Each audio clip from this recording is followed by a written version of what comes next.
sempre foi uma referência, não ainda pelo que ela significava do ponto de vista acadêmico, mas pela ideia inicial, pela maneira como o Cláudio Haddad instituiu, pelas pessoas que ele estava colocando em volta. E foi uma surpresa excepcional saber que o Brasil já estava fazendo alguma coisa assim e que de alguma maneira estava ao alcance das mãos. O nosso programa de bolsas tem crescido muito nesses últimos 15 anos e hoje a gente tem que estar bem mais robusto, né? Porque os nossos bolsistas, os nossos alunos, eles têm suporte de diversas naturezas, né? Para aqueles que são de fora de São Paulo, tem um auxílio moradia. Para todos, tem um auxílio de custo. Os alunos têm um suporte do Multinsper, que ouve, procura entender quais são os dilemas, as dificuldades que eles vivem. Então hoje o programa, ele não oferece só uma educação de qualidade, mas ele dá também um apoio e um suporte grande para que ele possa ter o melhor desempenho possível dentro da escola. E eu espero que o programa de bolsas esteja apenas começando, porque é claro que todos nós aqui temos um limite, mas ele de fato cria, enfim, impactos mais que proporcionais. Tem que pensar grande, tem que sonhar. Quanto mais jovens a gente forma, né? Quanto maior a oferta, né, de um programa desse para esses jovens, maior o impacto potencial para o nosso país.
Obrigada.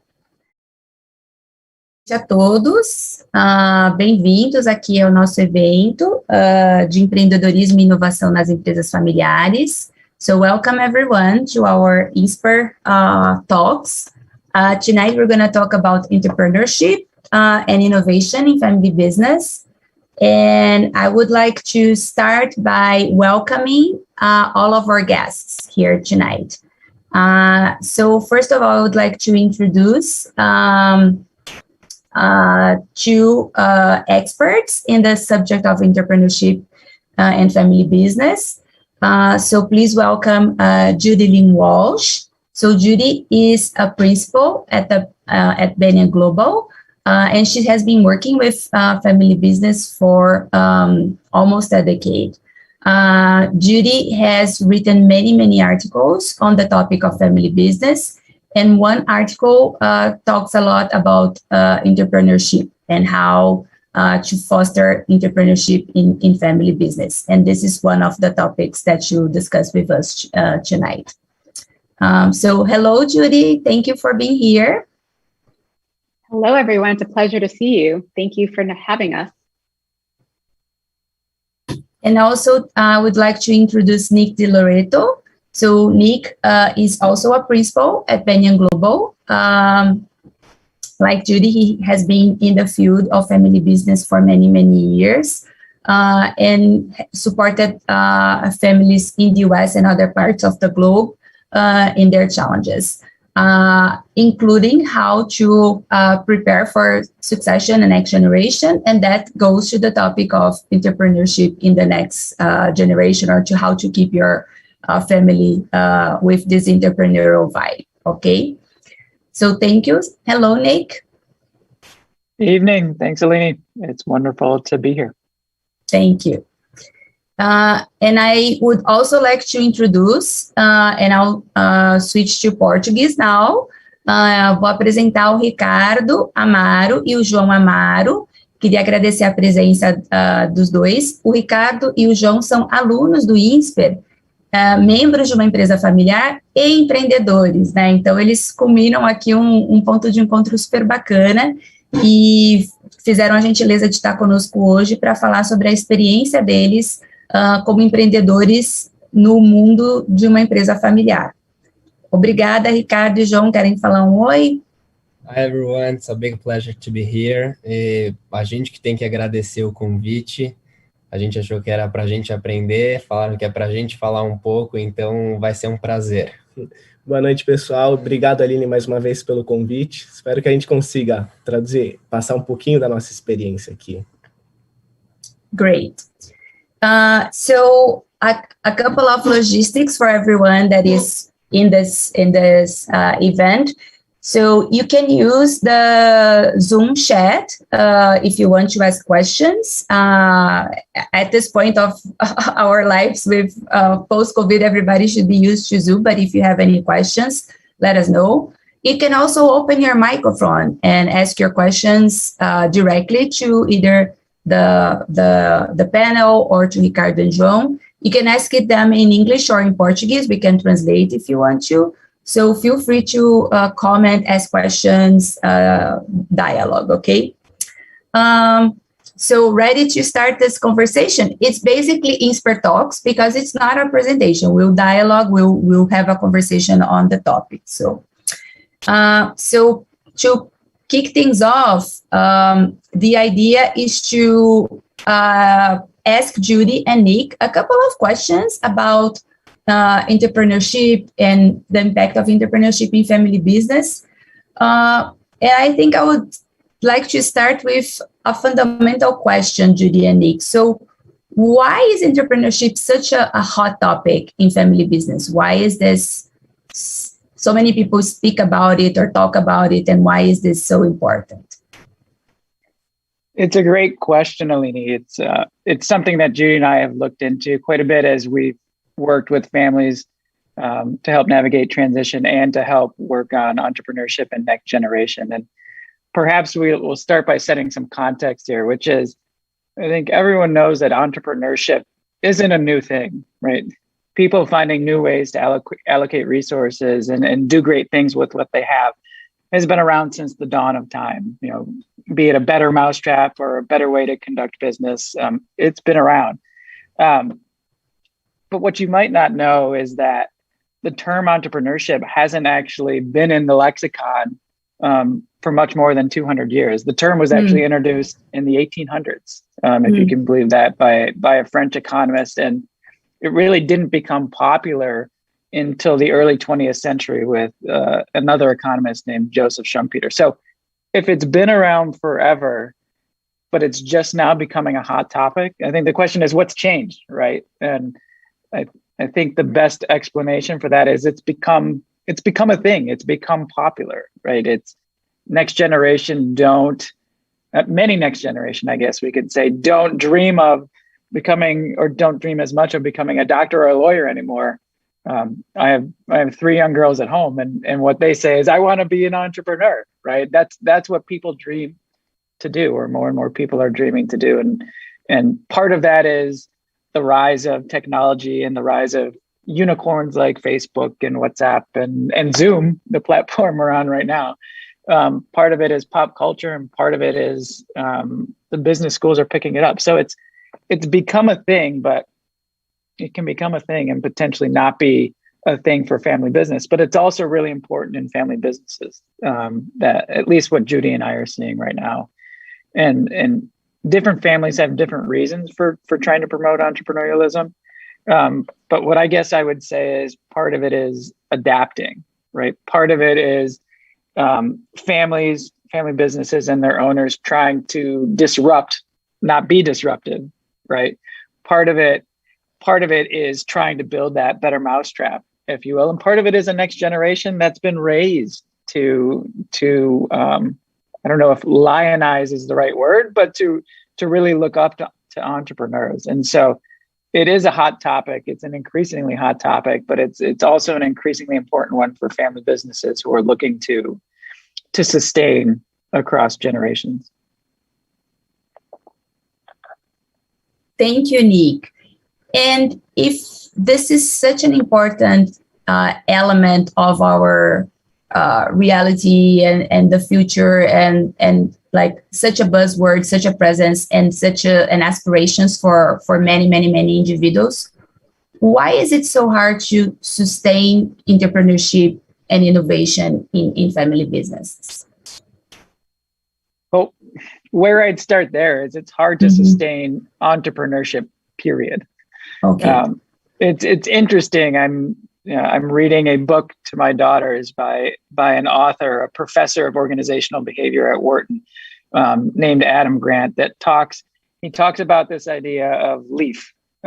Leaf is a leaf in an oak tree and doesn't want to fall down to the ground, and tries a whole bunch of things to try and avoid falling down to the ground, and highlights all of the challenges that even basic entrepreneurs face. Like, how do I get ideas? How do I sustain in the face of failure? How do I know that I'm actually going somewhere? So that's table stakes, if you will, for how to be an entrepreneur. But in a family business, gosh, it's exponentially harder, right? And there are many reasons for that. The first one is sort of, where do I start, right? If I've got this great family business, how do I leverage that into what I would like to do? And how do I actually start? Who do I ask for funding? Where do I get ideas? How do I separate myself from the business? Second is, how do I avoid coming across as entitled, right? Next generation in family business are in a wonderfully challenging position, right? Because they have the resources to pursue these entrepreneurial goals, but there's always these perceptions that maybe they're advantaged, or maybe they're doing it just because they were able to, or just because of the resources that they had. Maybe they're not real entrepreneurs. There's also this idea of, what if I fail, right? I come from a long line of families or family business that has been successful across 1, 2, or 3 generations. Am I going to be the one that is not successful across the board? And if I am, what does that mean for me? What does that mean for our family?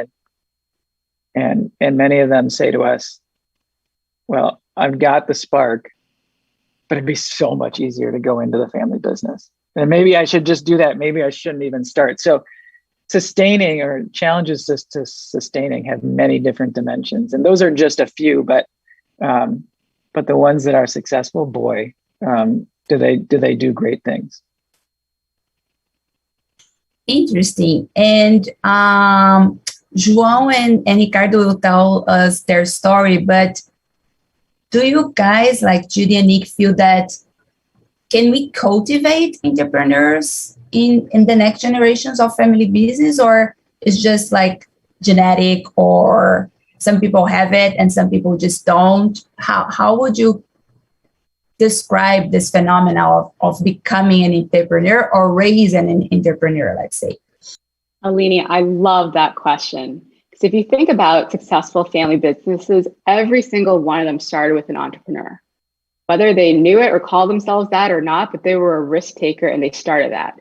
And to Nick's point too, a lot of what happens in later generations is there's a sense of, well, do I need to take that big risk? And what you hear a lot from founders is, well, I had to. I had no other choice. It was that or poverty. It was that or have nothing. So they had to work really hard to do that. And what we hear in a lot of later generation families is, how do we now, like, we don't want to bring you back to point zero, right? And have you start with nothing again. That's a false reality. But how can we make sure that you still have that fire, that entrepreneurial drive to go out and do it? It's not a gene.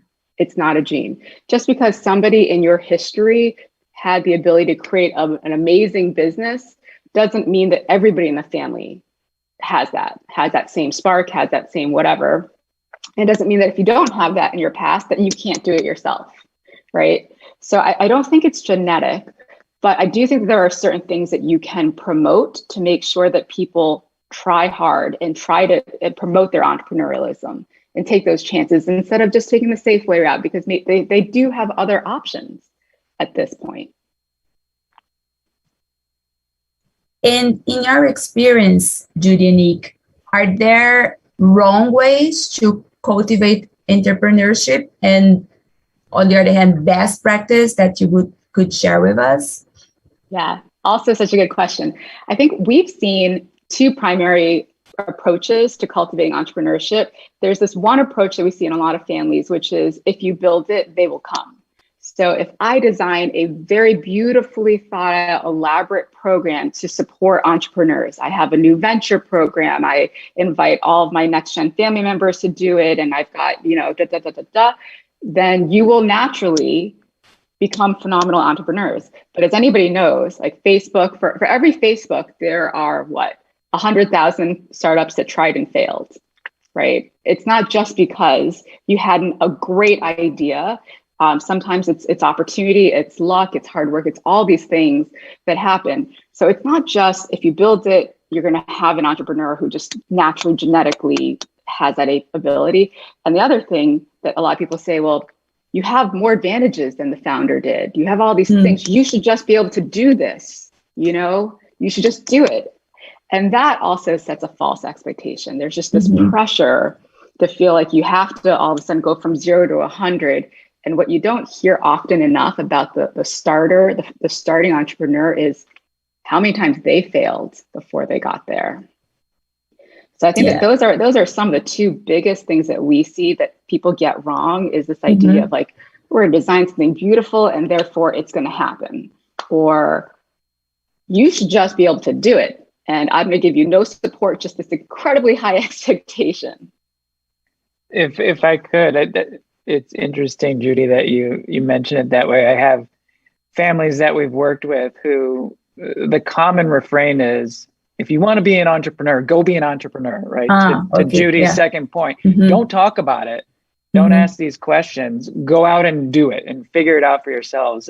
And that can be off-putting just as much as building a superstructure that the next generation hasn't had any input in or any part in designing can be just as off-putting. So, in their best intentions, in these cases, the senior generation can, instead of trying to cultivate it, it's, pushing people away, which is sad because they're trying to do the best. They just don't know how to actually approach it in a way that bridges that generational gap, if you will.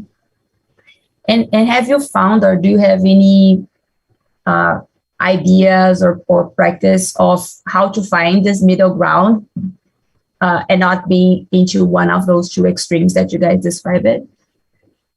Yes, absolutely. So we Nick and I have done a bunch of research just looking at our client families. We've also worked with a colleague of ours, Sam Brule, on a couple of articles, one in Harvard Business Review and in a few other places. But we've as we look across our client base, we've learned that there's no right way. So Lini mentioned best practices. There's no best practice, golden bullet, this is going to happen. But what we found is we look across, we see themes. So the successful families who have, they're not the shirt sleeves in 3 generations. They're the ones who, you have this great idea and you have another great idea and another great idea, and you're still able to continually innovate. They have this balanced approach, and we've identified 4 foundations for it. So we'll kind of just talk you through those quickly. One, we started to talk about, so communicating your stories well. The key point here is don't gloss over the hardships. So, when you talk about whoever started your legacy family business or previous successes, don't just look like they got from point A to point B. nothing to tremendous success. Talk about all the failures along the way.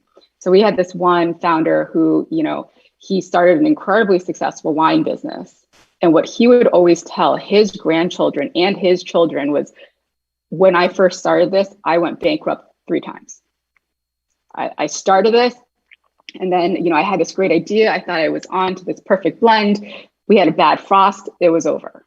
And then I had to beg the banks, like, just give me, a little bit of a loan, give me I'll do whatever it takes.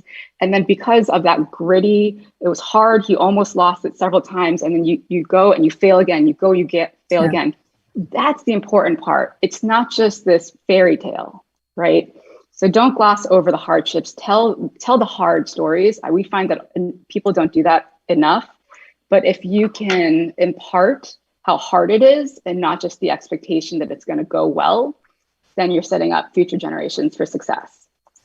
That's foundation 1. Mm-hmm. 2, and Nick touched on this, is about structures. So, it doesn't have to be completely elaborate. Let me give you a beautiful program, tie it with a bow, but you want to have clear expectations. If you are a family that has had business experience and has had some success with that, you are in a position to be able to provide some sort of support to your aspiring entrepreneur. So, but what are the expectations for what that support looks like? It could be a lot of support. It could be no support. It could be somewhere in between. You could also have, so Ricardo and Joao are brothers, right? And you probably have more family members. So, what if Ricardo has this great idea and Joao has another great idea? How do you give support to each in a way that they feel is fair? Right. And oftentimes what we find doesn't happen often enough is this cross-generational dialogue. So it's not just the parents saying, okay, well, we hold the pocketbooks and we've got the business expertise and now we're going to tell you what to do. No, it's a dialogue, right? So Ricardo, Joao, what would be helpful? Okay, what do you think that you could provide? And go back and forth. Judy, if I could there, I want to build on that idea a little bit. And the idea is, we talk about the concept of process before people, if you will. And what that means is it's easier to have structures in place before you're actually talking about someone. So it's easier to be clear about how entrepreneurial ideas are going to be evaluated. It's easier to have conversations about how they're going to be funded if we're talking about it in the abstract. What if there were a next generation that wants to do this? What if there were this great idea, but we have these constraints? So talking about it in terms of process, how would we do it if this situation came up, is so much easier than saying, oh, we're going to do it this way. And some may perceive, oh, that's just for Ricardo and Joao, right? They got special treatment. As opposed to, no, we actually agreed on how it's going to work in advance, and everyone's bought in. Not just, to build on Judy's point, cross-generational dialogue, of course, but even broadly beyond cross-generational dialogue, that senior generation who are thinking about their next generation and, not worrying about, are we playing favorites with them or with them, but creating that decision process and that structures and those policies to make it work so that the people don't get in the way of great ideas, if you will. Got it. Great. Totally agree, Nick. The other thing that we found is about support.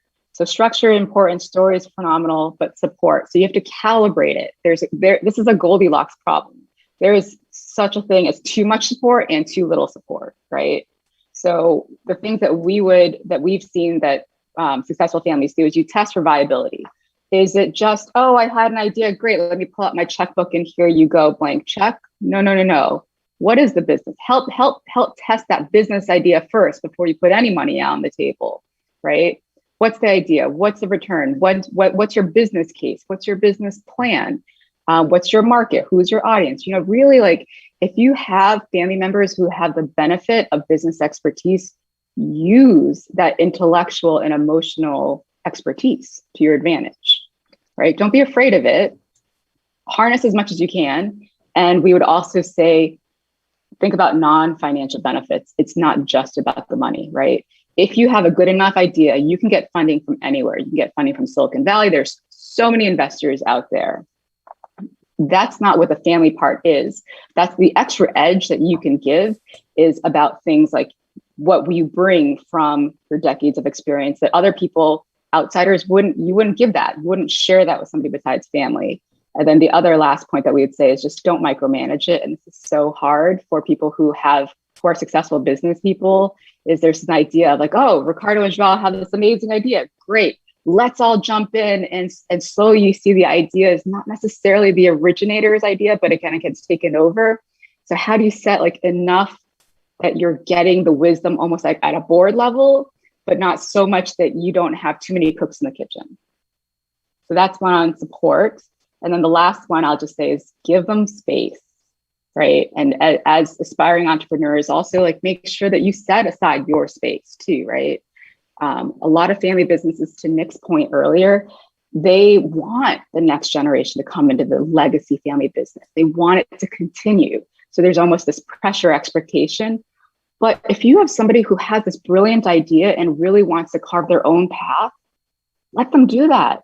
They could go and have tremendous experiences and then bring some of that back to the business later, or they could not, but you should kind of give them that freedom to do it. And to Nick's point, allow them to fail, give them chances. Like the situations now, like I always think about the story, or, the Hermes family, right? You think about them now, you think about leather handbags, right? Maybe you think about scarves, but where that actually came from is the legacy story. He was an innkeeper. He lost his family. He had no other choice but to make something. And he actually started as an apprentice for horse saddles.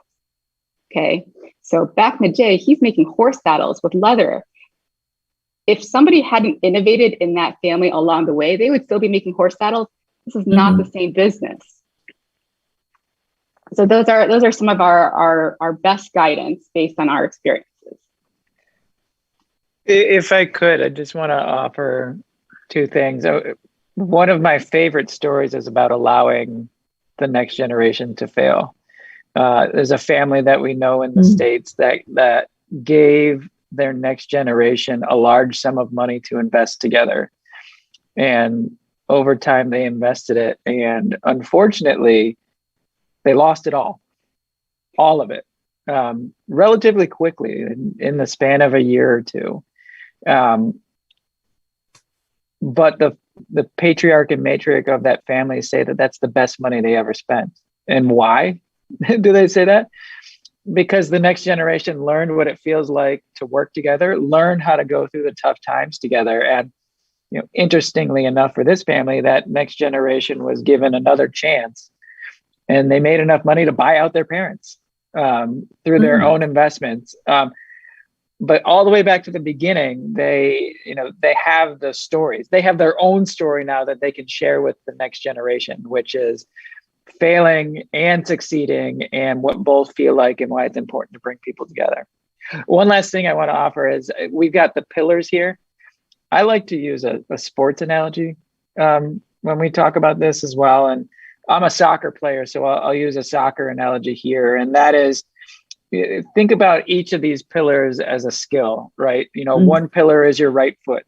Are you strong with your right foot? One pillar is your left foot. Are you strong with your left foot? One pillar is your head, both heading and your knowledge of the game. And one pillar is your stamina. Not everyone's going to have the same skill level, but working on each of these things makes you a complete soccer player, right? And in this case, working on each of these things will help you to cultivate entrepreneurship in your next generation. You don't need to be perfect at all of them, but you need to be sure that you're focusing on each, at least to some extent, so that you're a strong player on the field. Excellent. I think those pillars can basically give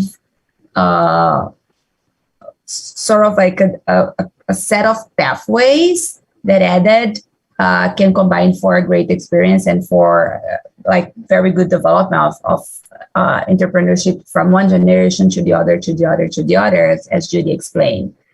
And we have several people with us here in the call, and also some folks watching us through YouTube.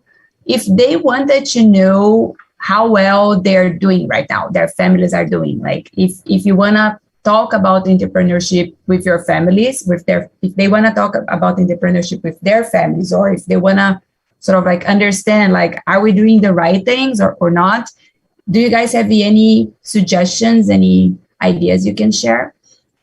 We do. It's a great question. So, I mean, we talk about balance, right? So like as Nick said, you might be naturally already doing some of these things incredibly well, and maybe there's one or two that you're not doing, so, or as well. So what we look at is, we think about it like a scorecard too. And this is just the way to start a conversation, right? You don't want to just say, hey, mom and dad, or my uncles, I've scored us this way, right?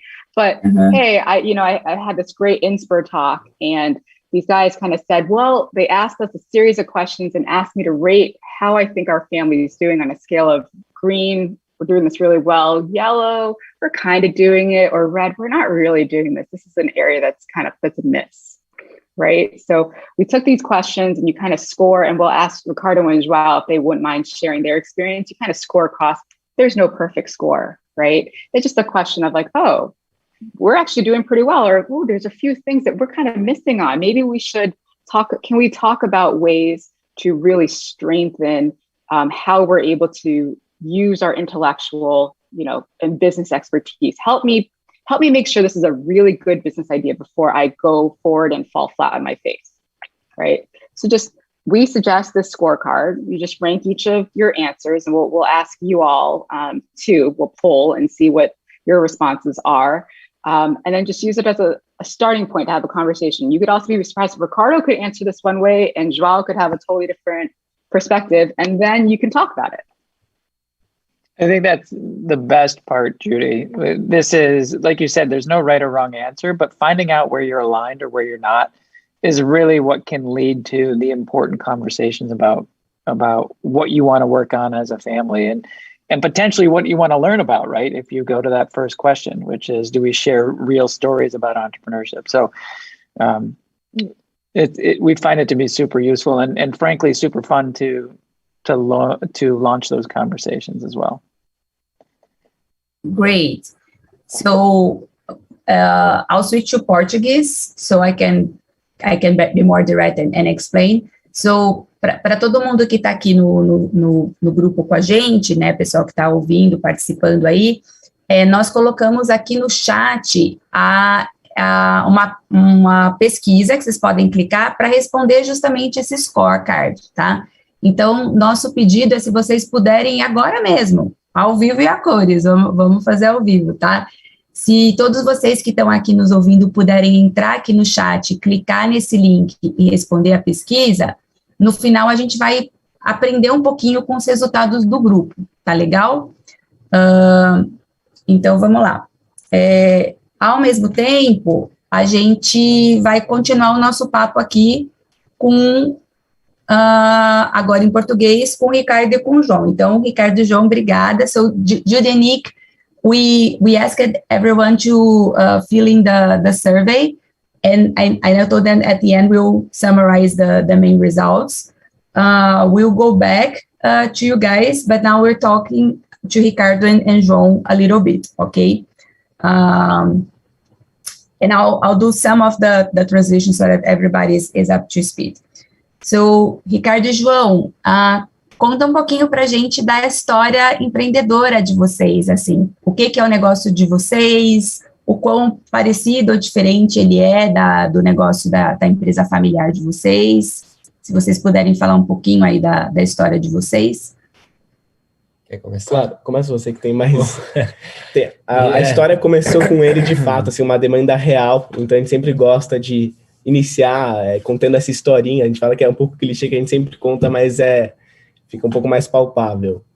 Eu vou contar um pouquinho, né, do que aconteceu, que foi onde existiu essa divisão muito bem escrita, inclusive do que os dois estavam falando antes, do Nick e de Judy, falando sobre essa escolha entre já ir direto para a empresa familiar ou não, seguir esse caminho.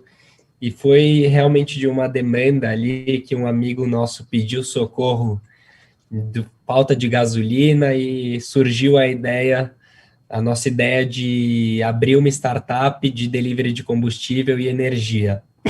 Mas foi nesse ponto que a gente trouxe para dentro de casa a ideia e conversou com os nossos pais, porque realmente a gente estava muito nesse processo familiar de ter uma experiência fora, mas a ideia era participar de alguns estágios, algumas coisas voltadas para a área da saúde, que tem a ver com o negócio familiar.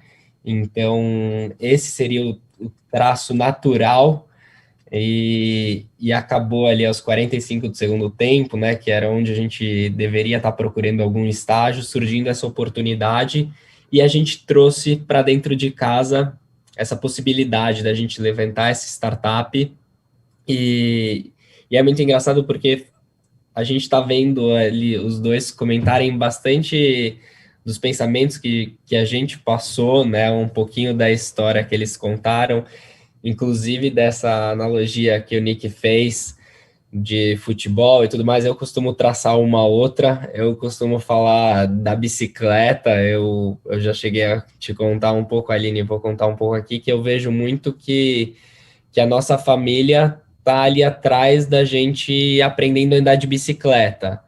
Então, começa com a rodinha, a gente bastante dentro de casa, contando bastante da história, mas sempre tendo auxílio ali de trás dos familiares, nas primeiras pedaladas, e essa segurança que a gente tem ali, inclusive, de histórias lá de trás sobre empreendedorismo, que sempre teve nessa nossa mesa de jantar, até realmente nos soltar e criar essas asas. Então, tirar as rodinhas da bicicleta e soltar a gente para pedalar sozinho, mas a nossa intenção é realmente estar depois próximo à nossa família, só que a gente achava super importante ter uma trilha sozinho antes, né? Sozinho, mas querendo ou não, em dupla aqui, o que já dá um outro suporte, mas foi super importante para a gente, está sendo super importante para a gente essa jornada, né?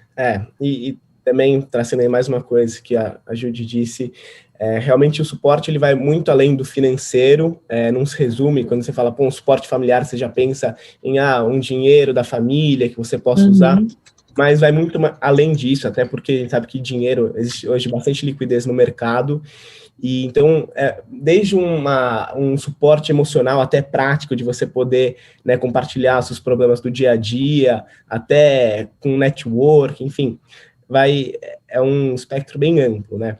Mas, então, eu e meu irmão, a gente está nessa empreitada já faz mais ou menos 1 ano e meio, 2 anos, com essa solução de delivery de combustível, né, nos Estados Unidos, enfim, mundo afora, Canadá, França, a solução já existe, e aqui a gente está tentando trazer para o Brasil. Hoje tem 2 empresas basicamente que fazem isso, e a gente busca vender né, o combustível com essa cultura de delivery, tanto para a pessoa física quanto para a pessoa jurídica. Então a gente estava saindo ali de algo que realmente a gente sempre esteve muito envolvido, que é a área hospitalar, e caiu no mercado de combustível e energia, e é algo bem parrudo, né? A gente até costuma brincar que a gente está em oceano azul, só que a gente está nesse oceano com pessoal de 60, 70 anos.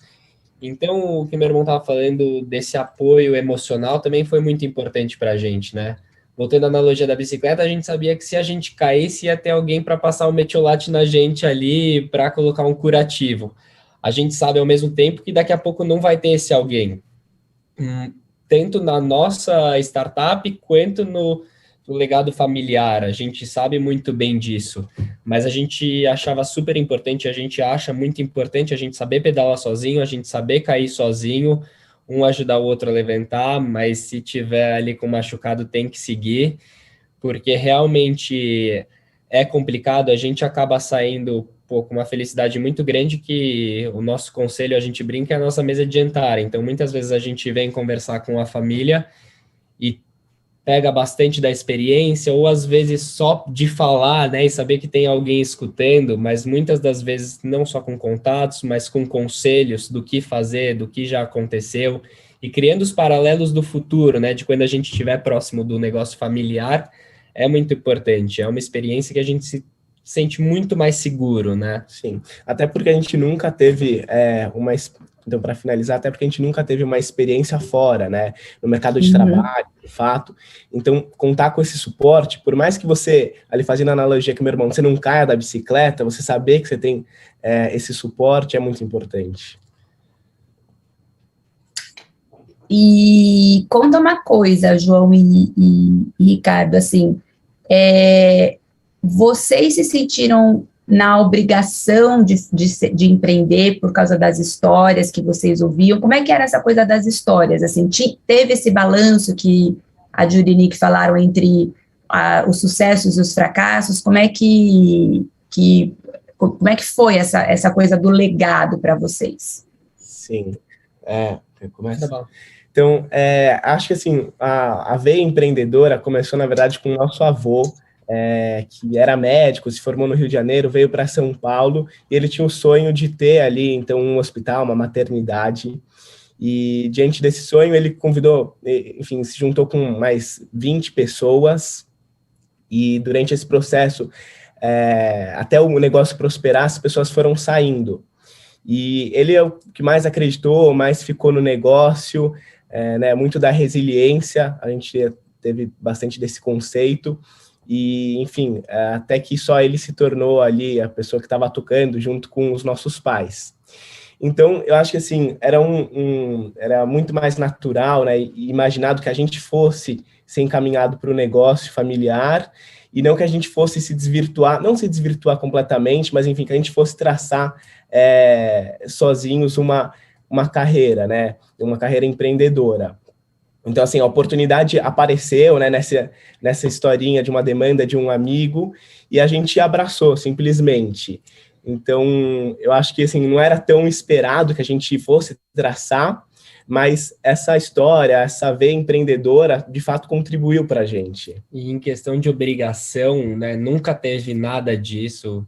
Dentro da sua pergunta, nunca teve nada de uma obrigação de se jogar no mundo sozinho ou qualquer coisa. A gente poderia estar tendo essa experiência por fora, em outros momentos, outras experiências, mas o ponto é que realmente eu acho que existiu uma obrigação interna, né? Eu me senti na obrigação, ninguém colocou essa pressão na gente, sempre foi super tranquilo, mas a gente queria criar algo nosso para sentir a dor mesmo, para sentir um pouco, não que não exista essa dor e essa pressão em outros lugares, mas eu acho que a gente sempre foi escutando, assistindo filmes sobre empreendedorismo, conversando bastante, em viagens e etc., que acabou se tornando uma obrigação minha comigo mesmo, né? Eu me pus aquilo. E existe, e por exemplo, é a mesma obrigação que eu sinto, a mesma pressão de continuar o legado familiar, né? De estar ali. Tá. Os amigos falam, pô, e aí? Você vai continuar, né? Já com aquele né. Já é uma pressão que tem, mas assim, eu acho que a gente criou uma regra interna entre nós dois, minha irmã também, e os primos, de querer continuar, não de ter que continuar. Tá. O que torna todo o processo muito mais fácil. Eu imagino, pô, eu fico pensando às vezes, se eu não gostasse do negócio, como seria? Eu acho que eu me sentiria muito mais pressionado. Porque realmente pode existir uma pressão, você olhando algo que já está na terceira, indo daqui a pouco para a quarta geração, e você tem que passar essa tocha para alguém, né? A gente está ali naquele momento de pegar ela e depois ter que passar para alguém. Então, tem um pouco disso, mas querendo ou não, bastante dessas conversas de empreendedorismo, etc., acabaram cativando a gente para querer estar lá, né? Então, tem uma pressão, mas que se não existisse, ia continuar a mesma coisa, porque é a nossa vontade também. Tá, legal. E você já comentou um pouco assim, então, que tem um combinado, vamos dizer, ou pelo menos um compromisso entre vocês, né, sua irmã e os primos, de que é um querer e não um obrigar, né? E como é que é o diálogo com a geração mais sênior de vocês, assim? É engraçado, a gente faz um trabalho, inclusive, com a Vênia, né, super interessante, que é aquele negócio de, realmente, eu acho que é muito mais preparar essa passagem do que realizar ela, né? Então, a gente vê muito no começo desse trabalho que era algo, uma cabeça totalmente diferente do que é agora. E mas todo mundo tem o mesmo desejo, né? Que essa passagem seja com uma menor turbulência possível. É uma mudança muito drástica, querendo ou não, né? Meu pai, meu padrinho, quem hoje está no negócio tem 60, 70 anos, e a gente super jovem, então outras ideias, tudo mais, a gente também aprendendo, mas tem uma conversa ali muito grande, é uma sinergia muito grande, né, da vontade de todo mundo. Então, claro, tem pontos da cultura que são diferentes, de educação diferente e tudo mais, e a gente com um gás novo, mas todo mundo senta, cada um coloca a pontuação do que acha melhor, até de, pô, e aí, deixar os meninos criarem asas em outro negócio e depois virem para cá, ou já tem que estar aqui agora? Tá.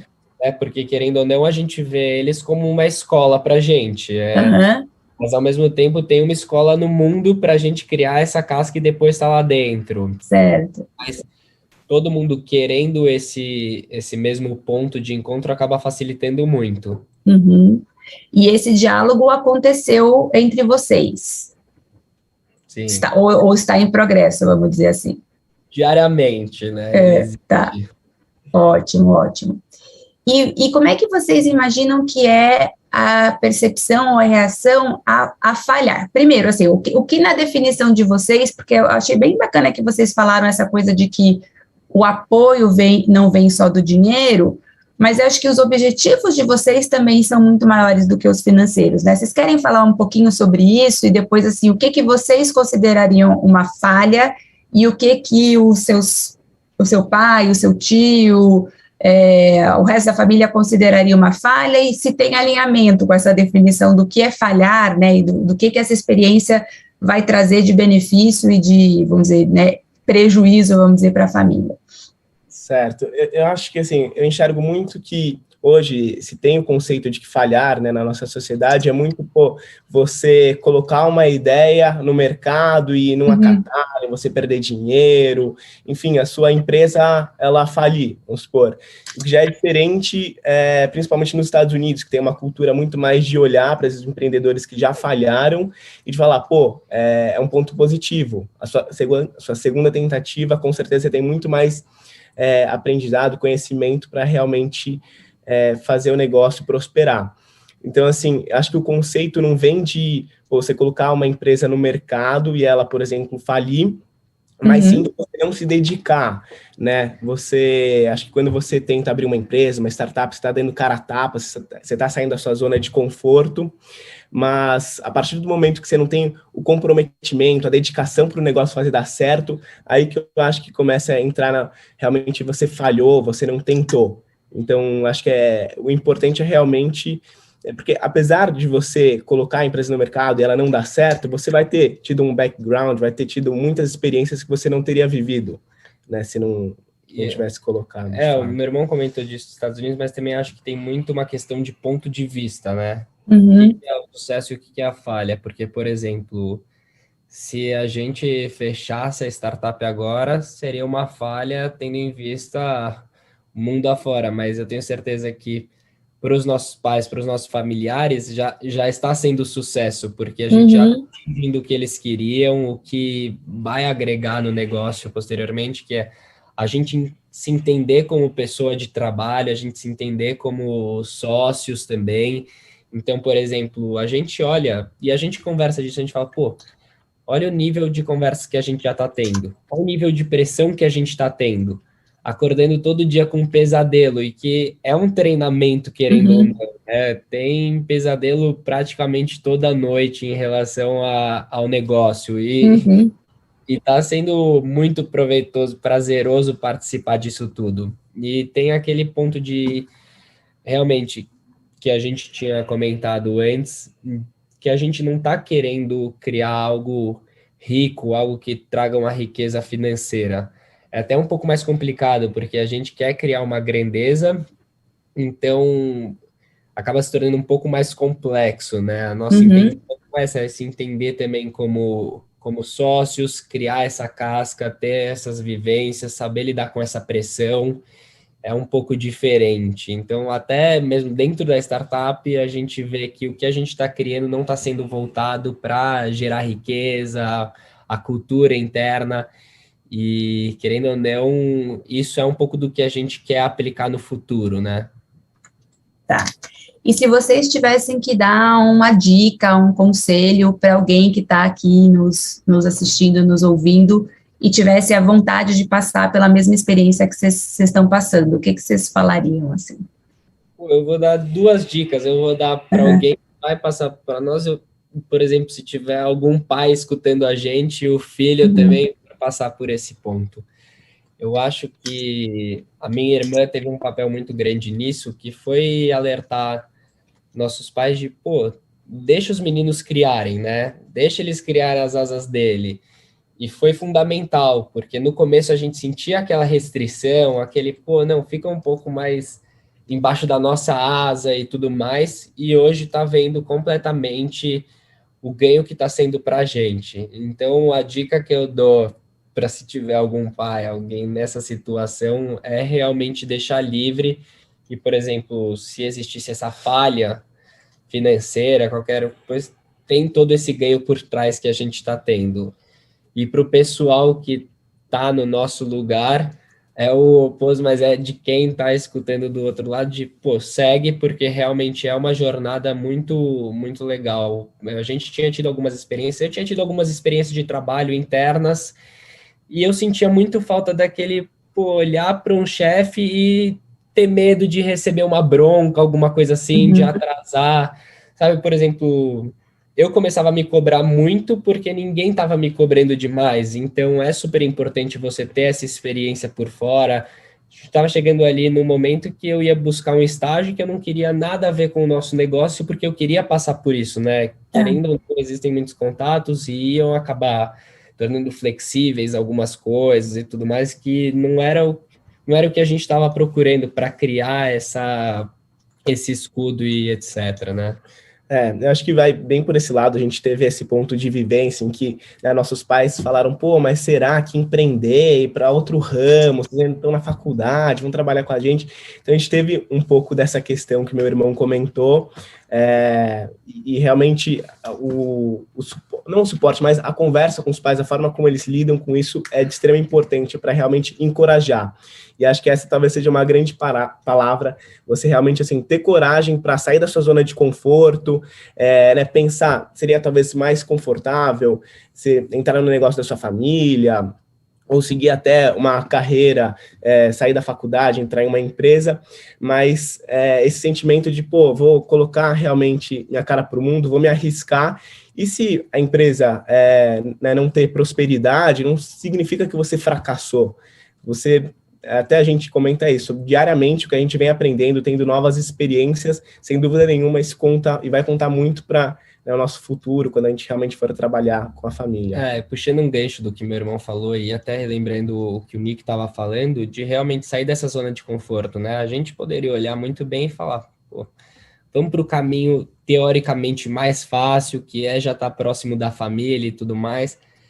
É o mais fácil, eu acho que a curto prazo, porque voltando àquela história da bicicleta, você não vai ter aprendido a pedalar 100% sozinho, né? Já vai estar ali perto, não vai saber fazer seus próprios curativos e ter as próprias quedas. Então, apesar de não ser o caminho mais fácil agora, eu acho que é um que vai tornar tudo com uma facilidade muito maior depois. Ótimo, super obrigada, Ricardo e João. Aí a gente está com os resultados aí da pesquisa, né? Então, queria só dar uma pausazinha. Alguém tem alguma dúvida, comentário, ou para a Judy, para o Nick, ou para o Ricardo e para o João? Ou vocês gostariam de ver os resultados da pesquisa? Podemos seguir?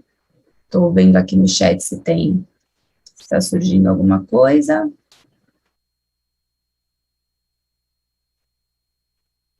Acho que não. Vamos falar um pouquinho dos resultados da pesquisa, então, de como é que vocês responderam? So Nick and Judy, back to you guys. So this is what we had in terms of responses here using the scorecard. This is pretty phenomenal. I'll just say my initial reaction that so many of you think that you're actually doing this really well and talking about the hard truth. That's remarkable. Oftentimes we don't necessarily see, I wonder if like could be a little bit of a cultural piece, but at least in the US, some families are more reluctant to share the hard truth. So it's great to see that so many of you feel like you're doing that already. I'd echo what Judy said. It's just striking how many of you are agreeing. And I think coming back to it, the one thing to remind ourselves is the data is all relative, right?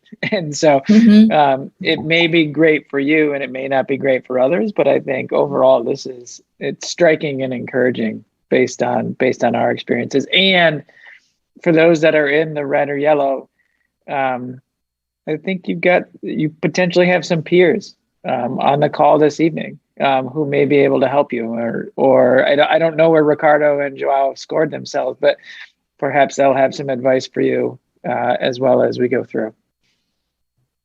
Thank you, guys.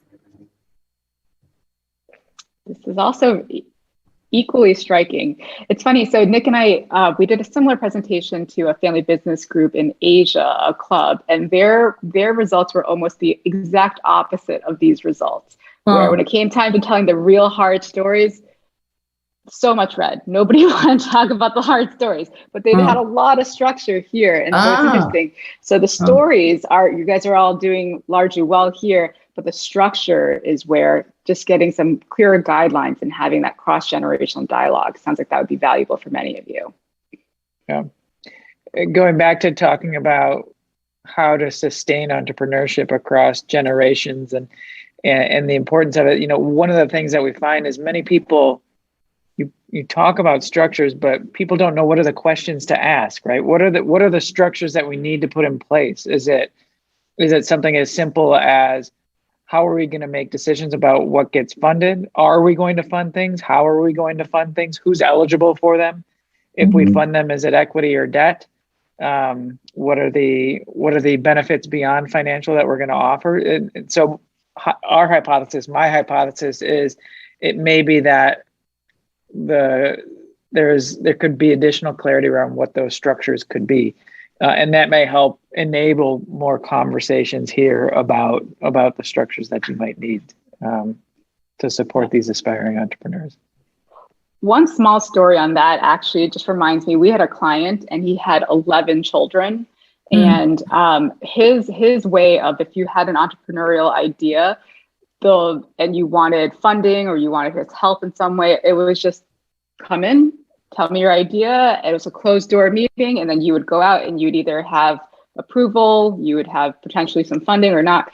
Well, it was very, very unclear what the expectations are. Besides, Dad kind of judged if it was a good idea or not, and so that they had this idea. Everybody thought, like, why is, this one person, the golden son, he keeps coming in and coming out with like boatloads of money and he's taking off and the rest of us are starting here. It just causes a lot of emotional energy that you don't need. So try to get ahead of that. Okay. Testing for viability, I think this one's incredibly promising too, that you're actually having that conversation. And it's not just, we want to support you no matter what. It's got to have a business plan first.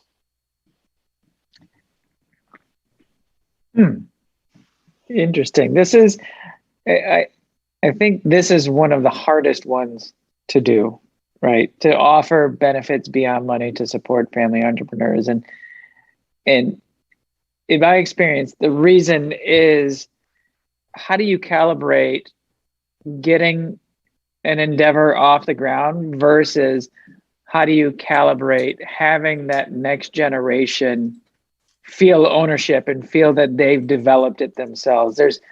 We're talking a lot about the system level implications, and we're talking a lot about cross-generational communication.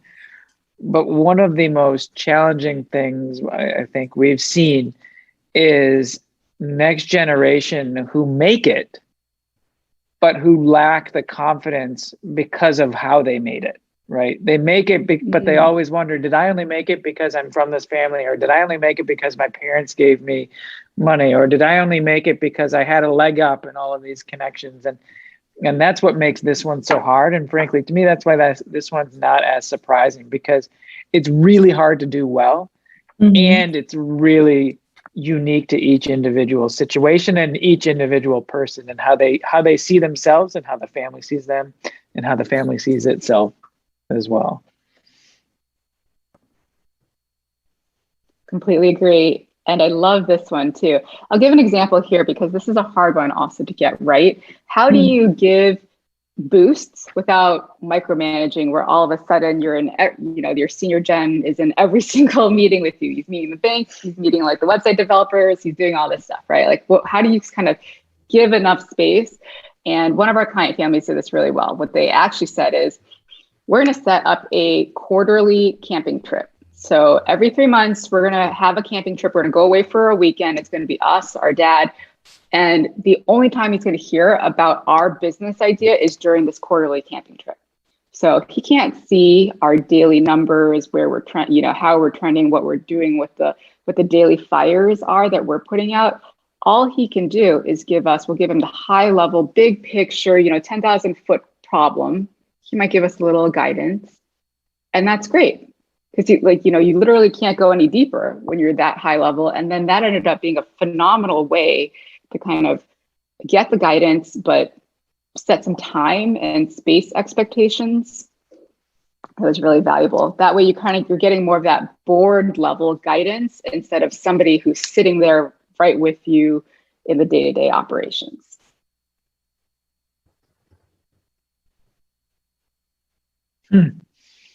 Not surprising to see this one more yellow than not. Again, a hard one to manage here, providing space to entrepreneurs to pursue their interests outside of the family business. I'm sure there are many reasons for this. You're a talent. If you're pursuing things outside, why aren't you doing it with our family, right? And how can I support you? The intentions are the best of intentions in many times in these situations. But again, it's encouraging to see more greens and yellows and no reds. And it's also something where I think, coming all the way back to the beginning, these tools are supposed to spark a conversation, and these questions are supposed to spark a conversation. And so starting to see these yellows may help you spark a conversation around, are you giving me too much space? Are you giving me too little space? How can we do this better as a group, better as an entrepreneur, better as a family supporting that entrepreneur? So what fascinating nonetheless. This one's hard.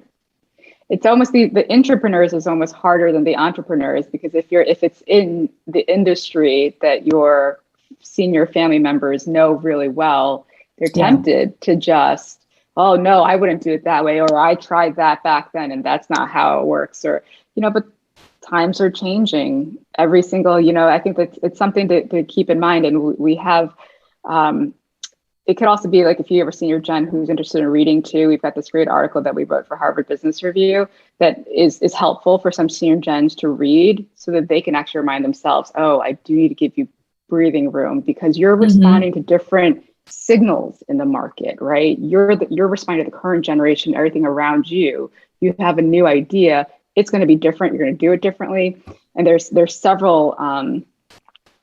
several real success stories, and you need to the Hermes story, you need the entrepreneurs, people who say, oh, let's not just do horse saddles, but maybe let's do something different, but let's keep in tie with like our ability to mold leather, right? So I think that's something that many senior generation family members could use a refresher on. If I could build on that, Judy, it's interesting, and I don't know if funny is the right word, but funny is the word that comes to mind for me here. Many entrepreneurs over time can tend to lose their entrepreneurial spark, right? So that as they're entrepreneurs, they start with a small organization that's nimble and agile and makes quick decisions and can move. And success breeds its own challenges. And here, as they grow and they build an infrastructure and a professional team around them, they can lose that spark, right? And finding ways to give these entrepreneurs breathing room to rekindle that spark, to blow on that ember, to get it going again, can be a challenge because it challenges the status quo, but it's also where you come from as well. And so, especially if you have intrapreneurs, which we're talking about, entrepreneurs within the family business, this is incredibly important to make sure you create that space, because the best family businesses that we know, the best owners and the best families, find ways to reinvent themselves at the risk of being disrupted by the disruptors. And so, especially here, finding ways to cultivate those entrepreneurs, to blow on those embers, to keep the flame going, is really hard, but really important as well. I love that, Nick. I remember one family member said to us, they have, a 100-year-old business, and they said, we've been disrupted many times in our history. So actually our family member said to us, let's disrupt ourselves before we're disrupted. What ideas do you have? That's fantastic. And then of course, Nick and I are both parents.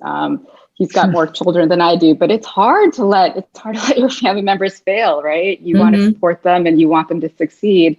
But the lesson is, failure is a part of success, right? You can't just coddle or protect people. So sounds like some working pains on this one. Indeed. We have a saying among our colleagues. We used to say, don't mess it up, tongue in cheek, trying to lighten the mood with people in the room. And we've since, as a group of colleagues, changed it to mess it up and learn something, right? And as I understand the conversation earlier on, learning is success. And I think and we all deeply believe that. And it's time to demystify failing and shift the lens from failure to learning.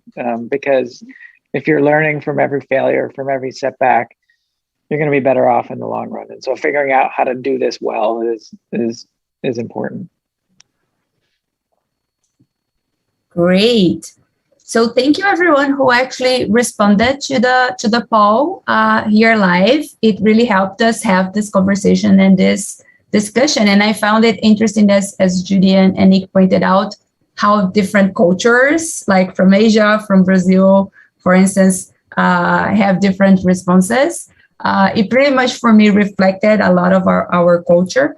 So I hope you guys enjoyed this part of the conversation too.